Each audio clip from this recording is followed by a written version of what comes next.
One ZuluTime. Welcome everybody to episode number 3.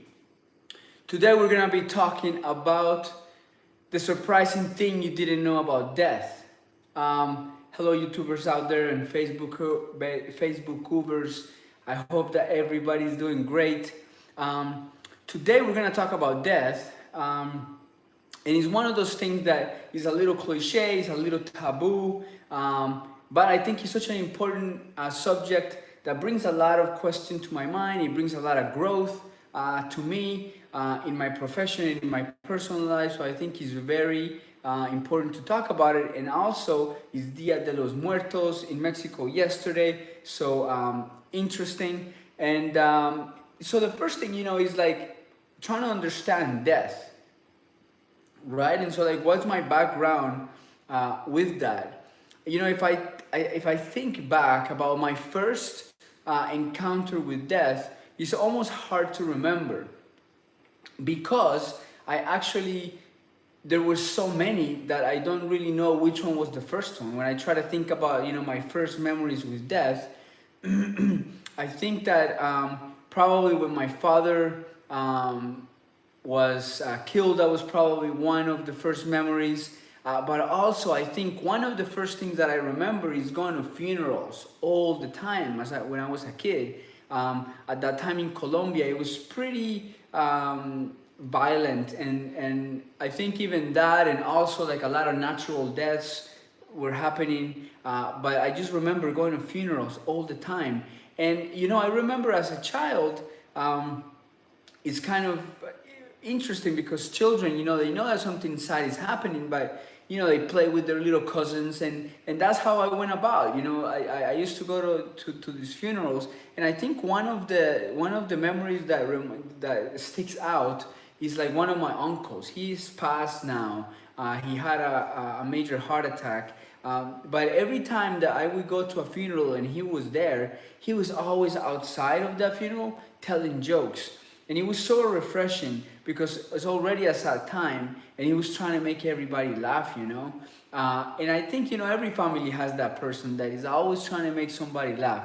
So, props to him. That was so much fun, and he made things a lot easier. And so when as now I try to understand death in my own profession, and as in the setting that I grew up, I kind of have a desire to help people understand death from perspectives that actually are empowering to us. And so what do I mean by that? That like for example, take for instance a country called Bhutan. Bhutan is actually a country that chose to, instead of using the gross domestic product, it uses as a marker called the gross domestic happiness. And actually it's a pretty cool country because it was governed by a king, and the king actually gave up his throne and he gave it to all the country, to the people, and the people gave it back to him. So it's just this interesting play of kind of like detachment. And I have not been to Bhutan, but definitely one of the countries that I want to go to. And why do I bring up Bhutan? Well, because in Bhutan, one of the customs is actually to meditate on death. About 3 to 4 minutes a day, it is part of the custom there to actually think about in the moment at which you're going to pass. And they use that as a reminder of how short the time is that we're here in the world, and how short it is, and how precious it is, and how valuable it is, and how much we can squeeze the life out of it.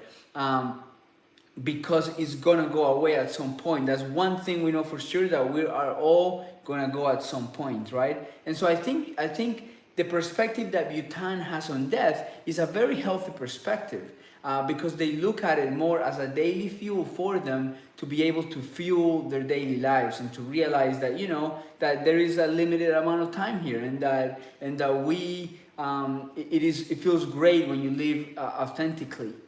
Every day. And one of these markers that they have in the gross domestic happiness is really interesting, because it's not something like they just kind of say, oh, okay, yeah, we're happy. They have like very specific markers, and one of these markers is actually how happy were you at the end of the day with the day that you just had, right? And it's such a simple question, like, how happy were you with the task that you were doing today? So I think as I try to understand that, I see that a lot of people in the outside are actually, is taboo, you know, even when you mention it.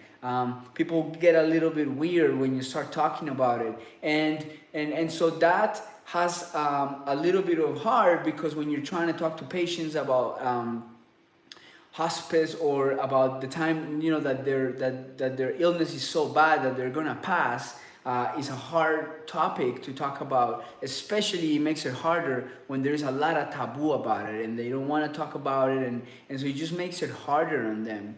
And internally, you know, it's hard because you don't want to push, you know, it's a hard moment already. You don't want to push the subject. You don't want to, like, it's like going into somebody's house when they haven't really invited you in. You know, you don't want to intrude upon them. So I think those two things make it a little bit harder to talk about it. One of the stories that I remember vividly is when I first became a doctor, and I was in the residency program, and it was like one of the first nights that I was there by myself at the hospital, and I get a call from the nurse saying, this patient has died and you got to come and tell the family.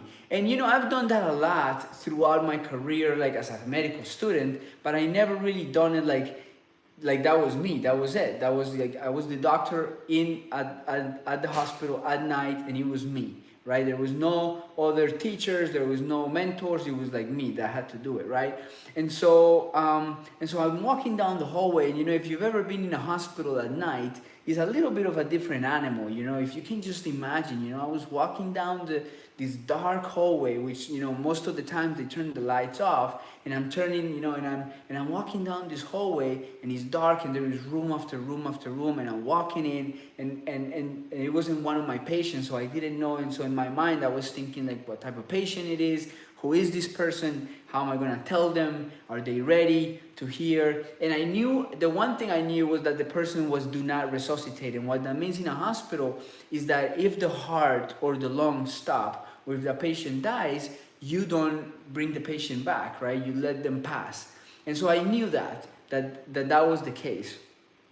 And so I walk into the door, and a lot of times when that happens, I'll back up a little bit, is that, you know, that people are kind of a little bit ready. They are ready when they take that decision. They kind of take an approach to being ready for that. And so I walk into the room, and you know, I'm thinking, you know, I haven't done this a lot, and so I'm kind of nervous about it. But I walk in, and I said, and the first thing I see is I see this elderly, the body of an elderly woman right there in the hospital bed. And she could tell, you know, you could tell from her expression and her color that she had just died, right? And I see right next to her, I see this older gentleman. His hair was white, and he was short in stature, and he had a very calm demeanor about him. I mean, just completely calm. And I walk into the room, and it was so calm in that room. And I walk in, and I said, the monitor shows that your wife's heart has stopped. And I said, she has passed. And he said, okay. And I said to him, I said, and I just noticed that he was like unusually peaceful, you know, unusually peaceful. And I asked him, so it kind of intrigued me, and I said, how are you doing? And he said to me, he said, I'm doing okay. And I said, you're doing okay? Kind of like inquiring a little bit more about that, because I wanted to learn. And he said, yeah, I'm doing okay. She was good to me, and I was good to her. And that has never left my memory. Like, that tattooed a picture in my mind as to, like, somehow, like, what it all comes down to. Like, she was good to me, I was good to her. Like, that is so simple, right? But it's so simple, but it's also like a whole life of like loving, and a whole life of like taking care of each other, and a whole life of satisfaction that you're ready to go, and that you're ready for them to go. And so in the same way, that started, that really ignited in me like a respect for death as an ignition engine to, you know, for every day to think about a death, and to think about how it can fuel us to create better lives, to fear, to face our fears, to face what we fear the most, to take challenges, to not take life too seriously and have a laugh, to meet strangers, to do things that we wouldn't do otherwise. I think that really did it. And also to love, because it was evident to me there that it seems like at that time in your life, it's just kind of looking back what's important and saying, hey, did I love enough? Did I love, am I satisfied with the way that I loved other people, with the way that I loved my life? Am I satisfied with that? And I think that imprinted on me that, and it was an awesome gift. And I thank that older man about that, because it's really helped me so much. And so as I, of course, start now like looking more into it and learning more about it and trying to experience these things in my personal life, doing sports or something where you think you're close to death, or where you get scared, or when family members or patients die. I think that has impacted in me that as a doctor is almost the same way. That, am I okay with this person passing? Like, did I do everything in my power to, make them feel heard, to give them the information they need, to give them all the treatments that are available, to be an advocate for them? If they die right now unexpectedly, like, am I cool with the way that I treated them? And so that's really been a great compass for me. And also it's been a great compass because if I'm ambivalent, or if I don't know whether I want to do something or not, I can always take what they call the rocking chair test. And the rocking chair test is just like, I fast forward my life and I look back and I think to myself, like, if I'm 90 years old sitting in my rocking chair, would I regretted doing this, or would I regretted not doing it? And most of the research nowadays that they do on this actually shows that these people are actually regretful of things they didn't do. So it's almost like inaction.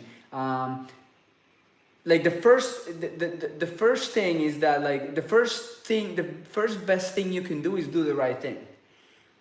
The second best thing you can do is do the wrong thing, right? And the third worst thing is like not do anything, right? If you, in terms of your dreams and things in your projects. And so that has helped me to do that. And so, when you start talking to people about this, you realize that this is, of course, not the same perspective that they have many times. Obstacles that we mainly encounter is, for instance, patients that come unexpectedly and they have a pretty bad illness, and maybe themselves or their family members want to keep them for them. It's not even like, let's say a patient is like almost dead and you can tell that they have like brain damage, but the family is not ready for that, so they keep holding him, and the patient gets medications, and the patient gets needles, and the patient day after day after day, month after month after month. And so sometimes that's an obstacle. As you're trying to be there for the family, you're trying to be there for the patient, and you're trying to be an advocate also, and also relate the message of the science, and relate the message of the facts, and trying to stay neutral, a lot of times. And so sometimes that's a little bit hard to do. I think some stories do help put it into perspective. For instance, I had this patient one time who was she was actually really sick, but at that time we knew that she had cancer. And we knew that she had cancer. She was in the ICU. Let's call her Lucy, and for the purposes of this, and so Lucy was in the intensive care unit. I remember exactly in which bed she was exactly. She was in a bed in the intensive care unit by the window, and I remember going up to talk to her, and she was really sick. Her lungs were filling up with fluid, and she was just sicker and sicker and sicker, right? And I remember she was such a nice lady, and I remember looking at some of what was going on, and her heart was starting to fail, so she was beginning to have a heart attack. And so in my perspective, I know that this is not a good sign. I know that she is about to get really, really sick. And she was like such a nice lady, so I felt so bad for her. And so as I'm walking up to the room, and I knew that she had cancer too, so I go up to her room and I sit to talk to her, and I said, you know, that test that we did, it showed that you are having a heart attack, and that is not good at all, because you know, the numbers are pretty bad, and it shows that your heart has been injured really badly. We test this little chemical called troponin, and the troponin lives in the heart. It's like a chemical in the muscle of the heart. So we know that when the heart muscle dies, this chemical leaks into the blood. And so we checked that, and it was really high, so meaning that part of her heart has died. And I said to her, look, usually if this is happening, we send we transfer the patients out to another hospital where they are able to get this vessel in their heart open, they're able to get this clot removed, they're able to get a little bit more surgery. I know in the back of my mind, I knew that this was probably not the best thing for her, because she also had cancer and she was so sick. But even before I went into all of that, she was just so peaceful about it, and she had this amazing calmness about her.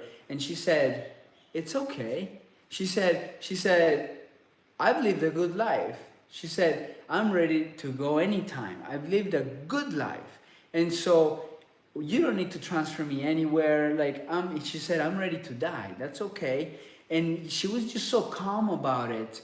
Like, just like, it's hard to explain. It's almost like when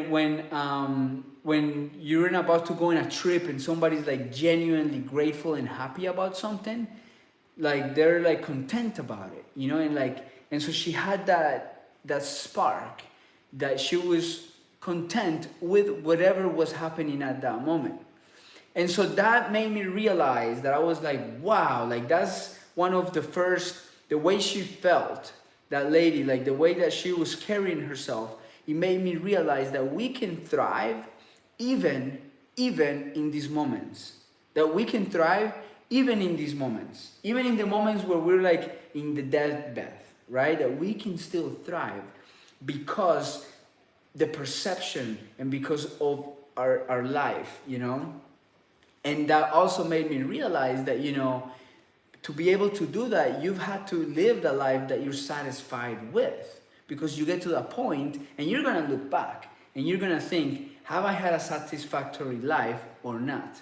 And if you did, then it almost seems like, from my experience, what I've seen is that people who get there and do have that satisfaction, they feel pretty good. And so that was really important. And then the second thing I learned from her was that, among other many things, is that she said, first, before we let me go, call my kids and make sure that they're okay with it, right? And so I'm thinking, okay, you know, a lot of times you don't know where that conversation is going, right? Sometimes you call the families as a doctor or as a part of the medical team, and you don't know where that's gonna go. Sometimes they get angry, sometimes they start crying, sometimes they are not ready and they say, no, you gotta do everything, and you gotta do everything. And sometimes they say, no, you know, let her go, whatever her wish. And so when I picked up the phone, it was another calm lady in behind the phone, just like the mother, you know, and she was really calm. And I said, well, you know, your mother is having this issue, she's having a heart attack, and on top of everything that she's having, but she told me that she does not want to be transferred because she feels like she's had a good life and that she's ready to go. She wants to make sure that that's okay with you. And then she said to me, she said, yeah, that's okay with us. I'll talk to my brothers. And she called her brothers, called me back, and she said, yeah, that's okay with us, whatever she wants to do. And I realized at that moment that release, not everybody gets it. Because many times when people are sitting in those deathbeds, they look to the family for release, and the family does not release. The family wants to keep them. And so there is like this tension. there is this tension. They almost feel guilty about like letting go, or they feel guilty about saying, you know, I'm ready to die, or you know, it's hard to explain sometimes, but there is like this tension. But in that instance, the kids were ready for her to die too, if that was her wish. And so that taught me that second thing that I realized, like, wow, like the first thing is like she's ready, she's satisfied with her life, and she was ready to go, you know. The second thing is that her family allowed her that space to take that decision, right? And so, you know, now I realize that this is such an important part of healthcare. Death is. And I think one of the things that made me think about this a lot, and that helps me put it into perspective, and it helps me, I say that because every day or every year, there is some new thing that happens that makes me grow. Many times things happen and I've never experienced them, and it brings upon with you like different feelings. Like sometimes you get angry, sometimes you get like you don't understand patients and their families, and sometimes they get angry at you, and so it just brings up, it's a constant thing, you know. I don't think it'll ever end. But one of the things that has really impacted me a lot about death is a book called When Air Turns into Breath, right? Or when breath turns into air. This was actually written by a doctor. His name is Dr. Collin, and he was actually a neurosurgeon at one of the major institutions. And it's really very, you know, a moving story. He was in his last year of his neurosurgical training as a neurosurgeon, and he realized he started coughing and coughing and coughing and coughing and coughing and coughing and coughing and coughing, and he said this is not going away. So he went to get an x-ray, and he had cancer everywhere. And he's like a young man in his 30s. He's a neurosurgeon at one of the best institutions in the world, and he just got diagnosed with cancer. And then he goes more into it, they go deeper and deeper, and he has brain cancer everywhere. So pretty crazy, right? And so, but the amazing thing is that he wrote a book, right? And that he told, and he left us clues as to how to go about this. And he said, look, when I started trying to put this together as a patient, it was really hard. I was trying to go from doctor to doctor, from hospital to hospital, from cancer institute to cancer institute, trying to have them tell me how many days I had left of my life. How many days I had left of my life. And he said, look, if they would have told me that I had a day left, I just spend it with my family. If they would have told me that I had a year left, I'll write a book and I'll spend it with my family. He said, but I was trying to look for this one magic number that somebody would tell me. And he said, I realized that this was like drinking, like trying to quench a thirst with salt water. That's such an amazing words, trying to quench a thirst with salt water. He said, I was trying to get these numbers, and he said, what I was realizing is that what I was actually looking for was experiential authenticity, and that no doctor or no number could give me that. And so experiential authenticity, living our own lives, you know, living the way we want to live. And so then after, throughout this, he was just recently married too. And so really moving story. And he actually talked to his wife, and she's a speaker, and she gives a lot of talks about this story.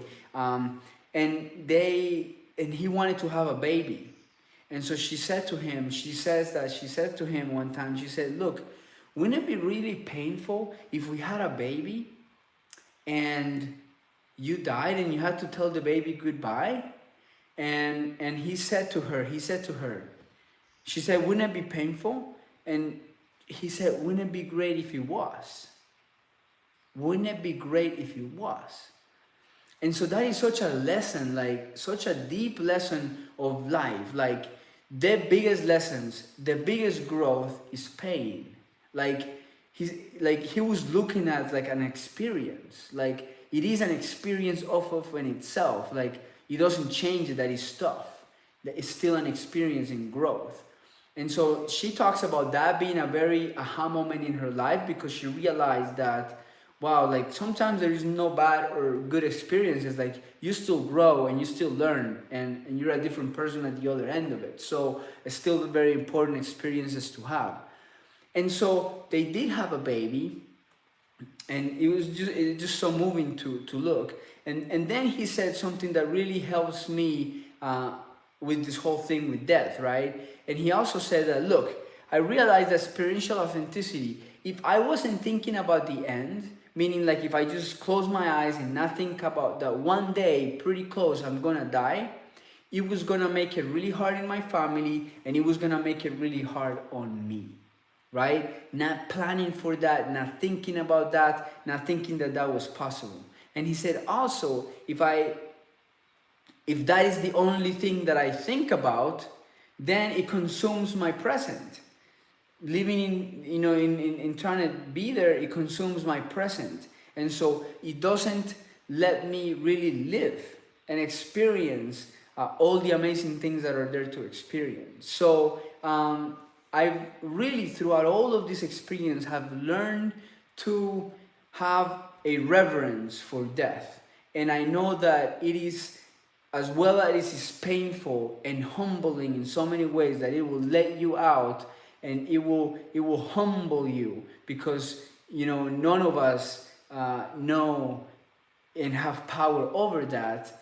Also is energizing in so many ways, because it allows you to realize the gift of this, right? It allows you to realize that every second is like a gift, that and that is like life is amazing, and so and that also it allowed me to realize to help patients plan for this, to help patients come up with their own strategies, come up with their own ways. And just when I think that I realized and learned a lot, boom, some new experiences come and humbles me again and teaches me again that I don't know anything. And so it's a constant growth, and I am really open to it now, and just kind of like wanting to learn more about it. And then one last thing that comes into my mind is these Zen masters from New York City. I think if you probably Google Zen master from New York City, they'll come up. But they are great. They're hospice workers, and they help people through that transition. And that's another thing, if you're listening to this and you got a family member or you got something going on, like, hospice people are some of the most caring people that you will ever see.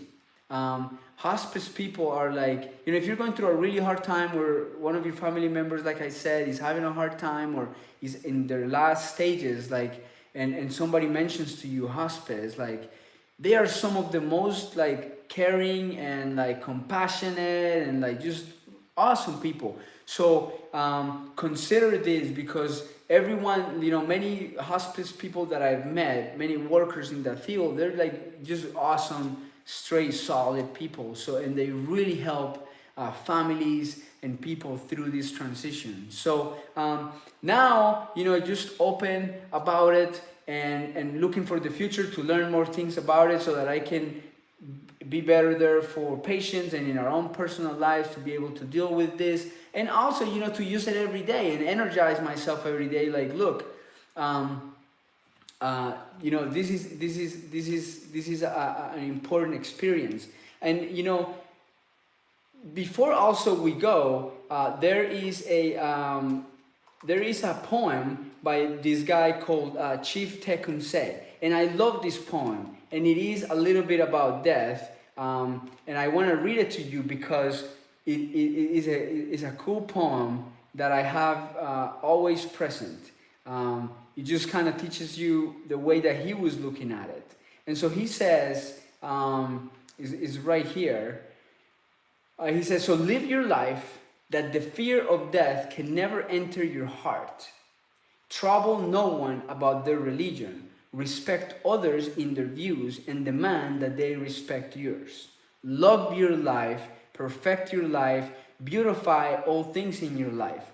Speak to make your life long and its purpose in the service of your people. Prepare a noble death song for the day when you go over the great divide. Always give a word or a sign of salute when meeting or passing a friend, even a stranger, when in a lonely place. Show respect to all people and grovel to none. When you arise in the morning, give thanks for the food and for the joy of living. If you see no reason for giving thanks, the fault lies only in yourself. Abuse no one and no thing, for abuse turns the wise ones into fools and robs the spirit of its wisdom. When it comes your time to die, be not like those whose hearts are filled with the fear of death, so that when their time comes, they weep and pray for a little more time to live their lives over again in a different way. Sing your death song and die like a hero going home. So, pretty powerful message, from this Chief Tecumseh. And I always kind of keep it in my mind because I do see a lot of patients who get to this place and they tell me, like I remember one patient, he said to me, I wish I would have loved more my family, in the last couple of days. So like this poem kind of brings that together, and for us to realize like, let's live it hard, and love hard and do what you feel in your heart and stand your truth and authentically, right? Authentically, like that Paul Collin Athey said, that experiential authenticity, like when you feel authentic. All right, everybody, that was ZuluTime episode number 3, the surprising things you didn't know about death. It was great having all of you here. And until next time, take it easy, have a good one, live on. Bye-bye.